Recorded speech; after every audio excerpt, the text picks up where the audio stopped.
มาไปกินเบียร์เดี๋ยวว่าไปแล้วบ่ไปวันไปมีเท่าไหร่เงินน่ะกูกินได้แล้วกูแม่กูฝากมาล้านนึงถ้าเรื่องเขาดิถ้าเรื่องก็แสนเดือดแสนนึงสิพอกินมาเนาะแสนนึงกูมี20,000ได้นี่มี20,000กีบกูซื้อลูกก้อนมั้ยกีก็ลดโอ้นี่20,000กูซื้อลูกก้อนได้มึงมีเงินลังนึงมีกูมีบ่เป็นยังออกก่อนเอาเบียร์ลังนึงไปลุกเลยไหมไปโอ้ยกินฟรีล่ะ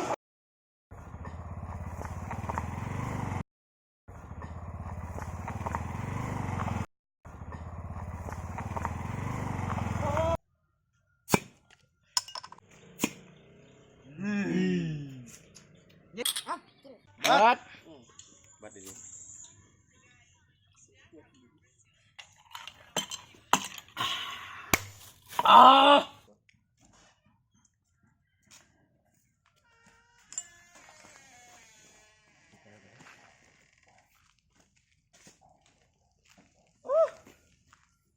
เงินบัญชีกับบุมี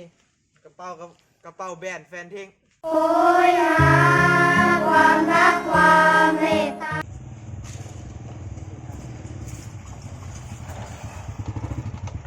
เจ้าจะเป็นยัง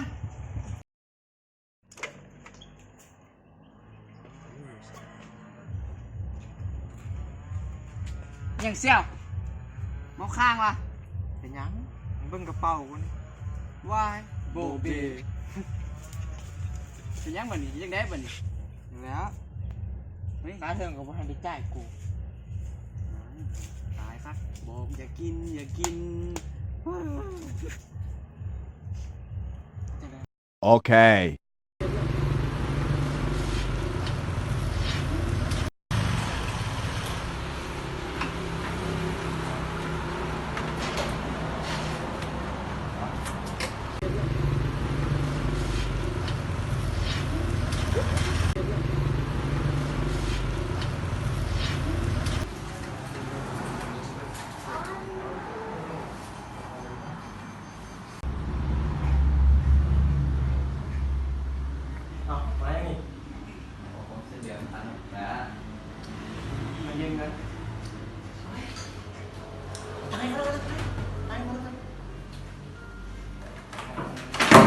ยังไงแล้วไม่ยากธรรมดาไหมนั่งหน้ามาดิกินก็ได้วะเองด้วยผู้ชมเป็นคนนั่น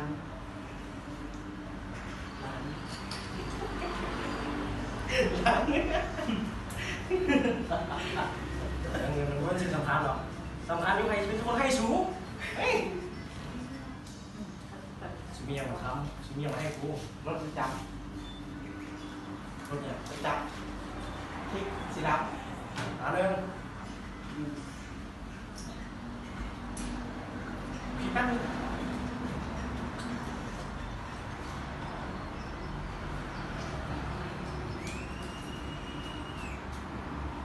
โอเค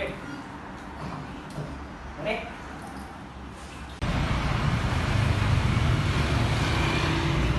เห็นรถไปกินอยู่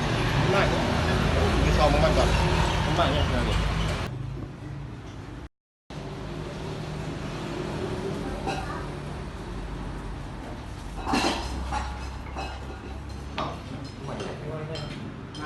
มายืมเงินมันยังลดไปแล้ว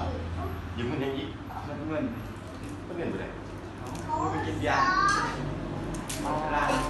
นเลยเอาเดี๋ยวยืมไปไหน ทำไมเด้อนี่มันเสียงมวยเงินลูกมีเห็นรถกูเลือกของมา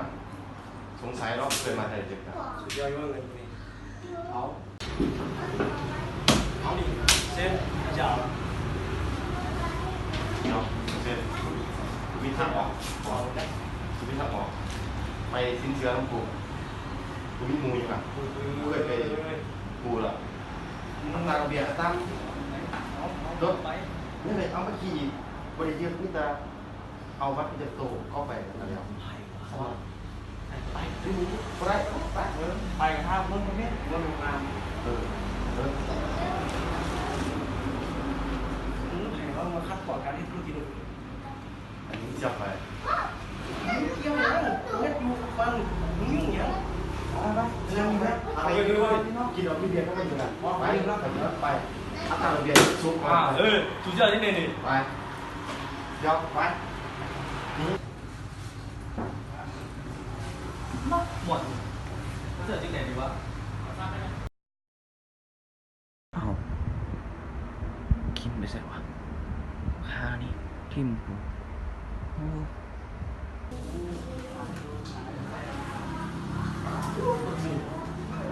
ไปเสมอตีกูไปเอาทำไมอ่ะไปเมื่อเดี๋ยวกูพาไปเอาไปนี่ไปชนะเอาตีกูไปนี่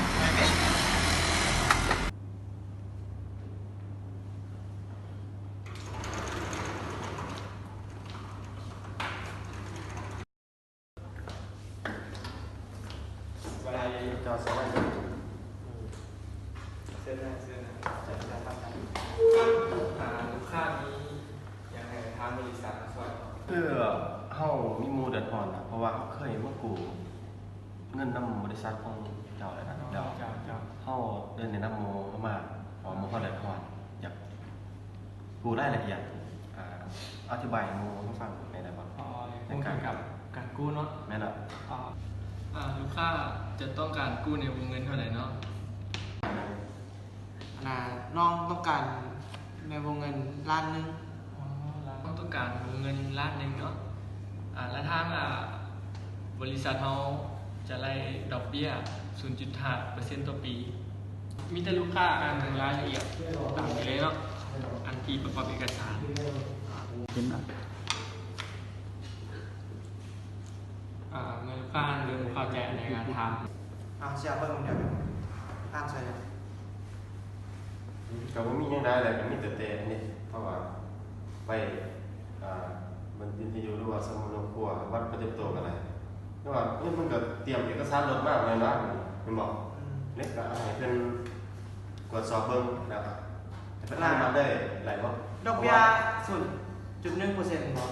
ำไม่แล้วครับบริษัทเขาได้จ่ายดอกเบี้ยเป็น 0.1% ต่อเดือน ท่านกับ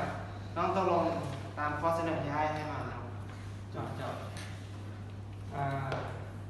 ถ้าน้องต้องการกู้ยืมเงินน้องก็ต้องประกอบเอกสารในพวกเขาเลยค่ะเห็นมีตามคำแนะนำตัวนี้แล้วจอด ของบัตรประจำตัว ก็ต้องมีบัตรประจำตัวหรือว่าสำเนาครัวเนาะ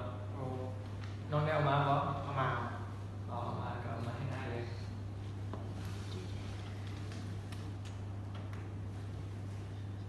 อันนี้บัตรประจำตัว แล้วก็อันที่ค้ำประกันที่น้องมีอย่างมาค้ำประกันทางบริษัทเขา ค้ำประกันน้องมีรถมาค้ำประกัน รถเนาะเพราะฉะนั้นขอให้ขอเบิ่งทะเบียนรถเอกสารรถเนี่ยน้องได้เอามาบ่ เนี่ย จอดอยากให้ขอตรวจสอบกัน นี่ใบทะเบียน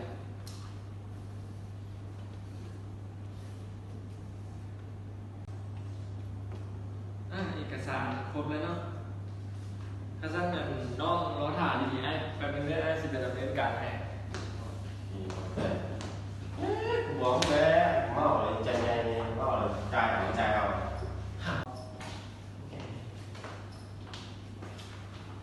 ป็นยังไงหาเดิมเนาะ ธรรมดา สำหรับเอกสารทางลูกค้าเอาให้เขาเนาะเขาก็ได้ตรวจเบิ่งแล้วก็บ่มีอย่างผิดปกติก็ผ่านแล้วเนาะแล้วเงินที่น้องสิกู้ยืมไปอ้ายก็สิโอนเข้าบัญชีให้น้องเลยถ้าน้องเห็นดีเนาะแล้วก็เซ็นตามนี้เลยนะ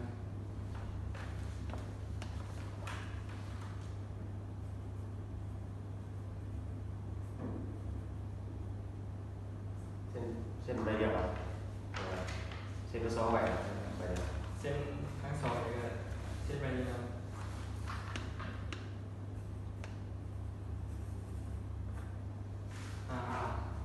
โอเคเนาะเอาทุกคนน้องเขียนเลขบัญชีเส้นนี้ให้อ้ายเนี่ย เดี๋ยวเส้นเดือน4 ลงกับแม่ชื่อเขา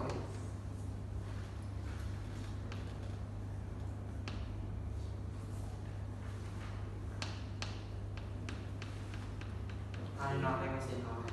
อ๋ออันนี้เลขบัญชีเนาะเดี๋ยวไอ้จัดการให้เลยเดี๋ยว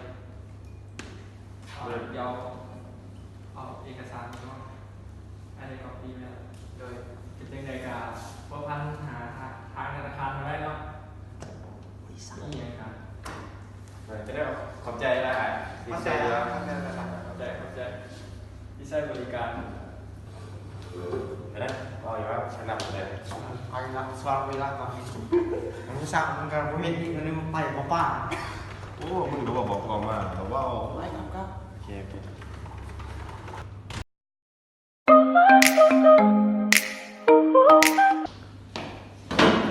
เอาเลยป้า